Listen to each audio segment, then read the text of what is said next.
नमस्कार, आप देख रहे हैं मनी 9 और मैं हूं आपके साथ विशाल शर्मा। देखिए, इस वक्त की सबसे बड़ी खबर ये आ रही है कि जिस तरह से ग्लोबल अनसर्टेनिटीज और जो ग्लोबल टैरिफ वॉर जो चल रहा था, खास करके अमेरिका और चीन के बीच में, वहां से पॉजिटिव कमेंट्स आने शुरू हो गए हैं। और उसके प्रणेता यानी जो शुरुआत जो उन्होंने की है वो है डोनाल्ड ट्रंप साहब। डोनाल्ड ट्रंप साहब ने चीन को लेकर जो अपना रुख है उसको नरम किया है।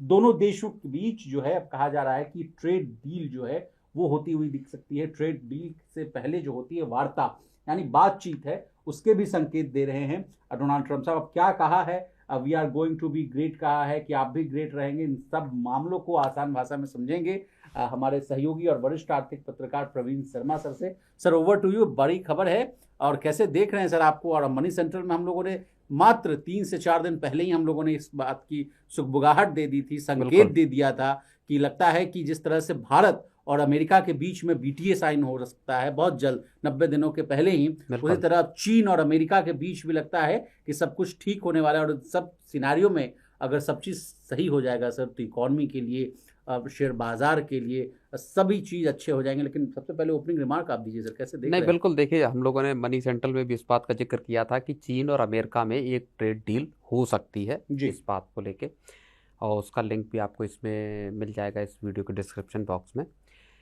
और उस चीज़ को आज जो है ट्रंप ने एक तरह से सही साबित किया है। उन्होंने कहा है कि हम चीन के साथ एक डील कर सकते हैं, we are going to be very nice और they are going to be very nice. उन्होंने इस तरह की बात कही है। तो उन्होंने एक बात और कही है कि जो टैरिफ हैं जो चीन पे, वो 145% नहीं है। अच्छा। और इसके पहले जब खबर आई थी तब ये कहा गया था कि चीन पर 245% तक के ऊंचे टैरिफ अमेरिका लगाने वाला है। उसका जो उनका जो आया था एक ड्राफ्ट, उसमें इस बात का जिक्र किया गया था जी। अब एक तरह से हम देखें तो पिछली जो अमेरिका की पॉलिसी थी या ट्रंप की जो पॉलिसी थी, उसमें जो रियलिस्टिक जो चीजें थी, अप्रोच, वो उसका शायद अभाव था। अब अमेरिका वस्तु स्थिति को समझ रहा है, मार्केट्स के हालात को देख रहा है, और अब उसको समझ में आ रहा है कि शायद चीन के साथ डील करनी पड़ सकती है। इसलिए अमेरिका ने, और कहें तो डोनाल्ड ट्रंप ने, एक बिल्कुल ही उल्टा रुख अख्तियार करते हुए वो नजर आ रहे हैं। एक बात जो उन्होंने जोड़ी है अपने वक्तव्य में, उसमें उन्होंने ये कहा है कि उनको हमारे साथ डील करनी होगी, उनको यानी चीन को। जी, क्योंकि ये भी कहा सर कि अमेरिका के साथ डील करने के अलावा चीन के पास कोई दूसरा विकल्प भी नहीं है। हाँ, अगर वो डील नहीं करते हैं तो अमेरिका में उनके लिए कारोबार करना, चीन के लिए कारोबार करना नामुमकिन हो जाएगा। तो एक तरह से वो एक तरफ ये कह रहे हैं कि हम डील करने के लिए तैयार हैं, आप आओ, आप बैठो, डील पे बात करते हैं, किस तरह का ट्रेड डील कर सकते हैं, इस पे चर्चा करते हैं। दूसरी तरफ वो एक तरह की धमकी भी दे रहे हैं कि अगर आप डील नहीं करते तो आपके लिए बहुत मुश्किल हो जाएगा अमेरिका में कारोबार करना। सीधी बात आप ये समझ लीजिए कि अमेरिका को एक तो ये समझ में आ रहा है कि चीन से उसको सस्ते सामान चाहिए। अगर इकोनॉमी में महंगाई को रोकना है, अगर इकोनॉमी को स्लो डाउन से बचाना है, तो चीन को कहीं ना कहीं इस पूरे के पूरे मामले में उसको शामिल करना पड़ेगा। लेकिन अमेरिका झुकना नहीं चाहता। एक कदम अमेरिका ने अब आगे बढ़ा दिया है, एक कदम चीन को आगे बढ़ाना पड़ेगा, और चीन इस चीज के लिए तैयार है, क्योंकि चीजें ज्यादा स्टेक पे लगी हुई हैं चीन की। चीन के लिए अगर अगले 6 महीने, 7 महीने या 1 साल अगर अमेरिका के साथ ट्रेड पॉज हो जाता है, रुक जाता है, तो चीन के लिए अपनी इकोनॉमी को चलाना फिर बेहद मुश्किल हो जाएगा। क्योंकि दुनिया के बाकी देश भी ये नहीं चाहते कि चीन अपना सारा माल उनके यहां डंप कर दे। जैसी चीन की भारत के साथ कोशिश है कि किसी भी तरीके से भारत में इंपोर्ट बढ़ा दे, वो अपना सामान भारत में इंपोर्ट खपा दे। और सरकार के कान एकदम खड़े हैं, सरकार पूरी तरह से मुस्तैद है। सरकार ने एक इंपोर्ट मॉनिटरिंग ग्रुप बना दिया है जो कि इस बात की निगरानी कर रहा है कि किस तरह से चीन का इंपोर्ट कहीं डंपिंग का तौर पे भारत का इस्तेमाल तो चीन नहीं करने जा रहा है। तो सरकार सतर्क है अपने लेवल पर, और चीन को लेके एक डील होती हुई दिखाई दे रही है। सर, जैसे ही आपने कहा कि 145% जो टैरिफ है वो नहीं लगेगा, लेकिन इसके साथ ही ट्रंप साहब ने ये भी कह दिया कि इसको ये ना मान ले चीन की शून्य हो जाएगा, जीरो हो जाएगा। ऐसा भी नहीं हो सकता है, जीरो भी नहीं होगा टैरिफ। नहीं, अमेरिका के साथ जीरो टैरिफ का दौर देखिए बीत गया, वो हर देश के लिए। चीन के साथ तो आप समझ लीजिए कि कतई नामुमकिन है, लेकिन दुनिया के बाकी देशों के साथ भी जीरो टैरिफ का दौर, जो रेसिप्रोकल टैरिफ की मैं बात कर रहा हूं, उसमें तब तक नहीं होगा जब तक दूसरा देश उसको जीरो टैरिफ पे नहीं लेके आता। मसलन अगर कोई देश अपना मान लीजिए स्मार्टफोन अमेरिका भेज रहा है और उस पे अगर अमेरिका 0 टैरिफ ले रहा है, तो अमेरिका का भेजा गया फोन भी उस देश में 0 टैरिफ पर ही आए, तभी बात बनेगी। रेसिप्रोकल जो मामला है पूरा, उसको इस तरह समझिए आप। चीनी नेता जो हैं शी जिनपिंग साहब, उनके लिए भी इन्होंने कुछ वचन कहे हैं सर।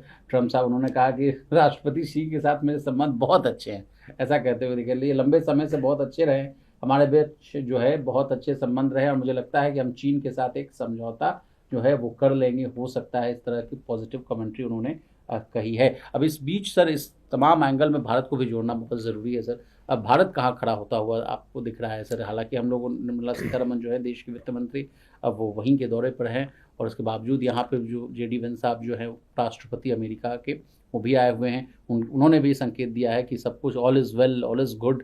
तो भारत के लिए क्या स्थिति? नहीं, देखिए, भारत, जैसा मैं बार बार कहता आया हूं, भारत इस पूरे मामले में एक पॉजिटिव पोजीशन में, एक स्ट्रांग पोजीशन में खड़ा हुआ है, नंबर एक 1 बात। दूसरी बात, जब जेडी वेंस इंडिया आए और मोदी के साथ मुलाकात हुई, तो दोनों देशों ने टर्म्स ऑफ रेफरेंस को फाइनल कर लिया। एक वो फ्रेमवर्क, एक वो मसौदा है जिस पर चलकर आगे पूरी बातचीत होगी।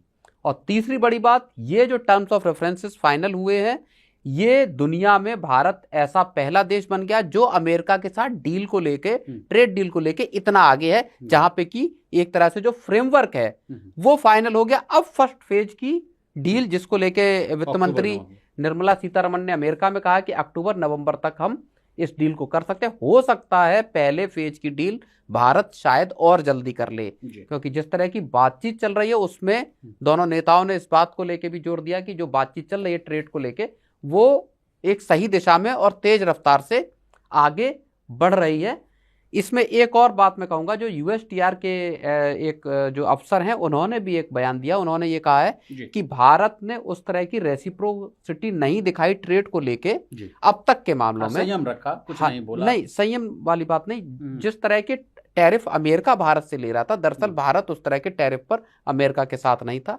लेकिन उन्होंने कहा अब जो बातचीत चल रही है वो वाकई सही दिशा में है और हम लोग जल्दी ही अब बहुत सारी चीजों को सही लेकर सामने आ सकते हैं। ट्रेड पर हम लेवल प्लेइंग फील्ड अब हो गया है। अब हो गया। अभी तक उन्होंने कहा कि नहीं था। आपको याद होगा यूएसटीआर ने अपनी रिपोर्ट, जब उनकी टीम पिछले महीने के आखिर में भारत थी, तब उन्होंने कई सख्त जो है टिप्पणियां ऐसी की थी अपनी रिपोर्ट में कि भारत जो है वो किस तरह से टैरिफ ज्यादा लगाता है, किस तरह से ऊंचे टैरिफ के जरिए अमेरिका को नुकसान हो रहा है। उन्होंने आज जो कल जो उन्होंने एक बात कही है उसमें उन्होंने ये भी कहा है कि अब जो डील होने वाली है उससे अमेरिकी फार्मर्स, अमेरिकी मजदूर, इन सबको फायदा होगा और भारत के भी किसान, मजदूरों और बाकी के जो इंडस्ट्री है, दोनों देशों के लिए एक विन विन सिचुएशन अब होने वाली है। इसका मतलब यह है कि यूएसटीआर की तरफ से भी एक तरह से अगर हम कहें एक हरी झंडी है और पूरा का पूरा ट्रंप एडमिन जो है वो भी सबसे तेज एक तरह से कहे रफ्तार के साथ भारत के साथ ट्रेड डील करने के लिए तैयार है। बड़े पिक्चर पर हम आपसे बात करना चाहेंगे सर कि जिस तरह से देखा जा रहा है कि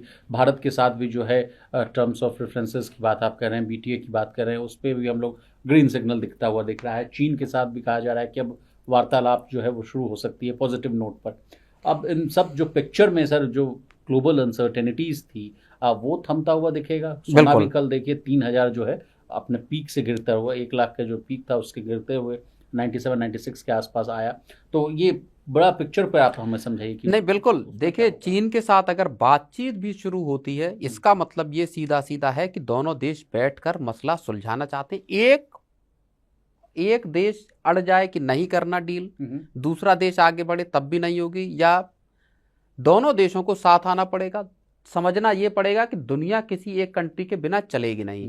अब जो पूरा ग्लोबलाइजेशन जो हो गया है ट्रेड का, उसमें किसी एक देश को आप आइसोलेट कर नहीं सकते पूरी तरह से। अमेरिका की कोशिश ये रही कि चीन को ट्रेड में हम आइसोलेट करने की कोशिश करें। जिस तरह से चीन ने ट्रेड के मामले में दुनिया भर में अपने पैर पसारे और दुनिया भर के देशों के लिए एक सप्लाई का हब बन गया वो हर तरह के सामान के, उसमें दुनिया ने अपनी चिंता जताई और चीन को, अब अमेरिका की कोशिश ये रही कि चीन को किसी तरह से ट्रेड में आइसोलेट किया जाए, जिससे कि अमेरिका की कारोबार की जो हेजेमनी थी वो फिर से बरकरार हो सके, फिर से उस पर वो काबिज हो सके। अब दोनों देश साथ आएंगे, ये तय है, और इससे पूरी के पूरे ग्लोबल जो स्टेबिलिटी है वो हमको फिर से नजर आती दिखाई देगी। मार्केट्स भी अच्छा परफॉर्म करते हुए नजर आए हैं। तो आने वाला वक्त धीरे धीरे स्टेबिलिटी होगी, धीरे धीरे तस्वीर साफ होगी, एक के बाद एक भारत हो या दूसरे देश हो, चाहे यूरोपियन यूनियन हो, उनके साथ डील्स अब हम होते हुए देख सकते हैं। विशाल, बहुत शुक्रिया प्रवीण सर, आपने तमाम मुद्दों को बहुत ही आसान भाषा में विस्तार से समझाने की कोशिश की। इसी तरह देश, दुनिया और बिजनेस जगत से जुड़ी तमाम ताजा तरीन खबरों के लिए बने रहिए हमारे साथ और देखते रहिए मन।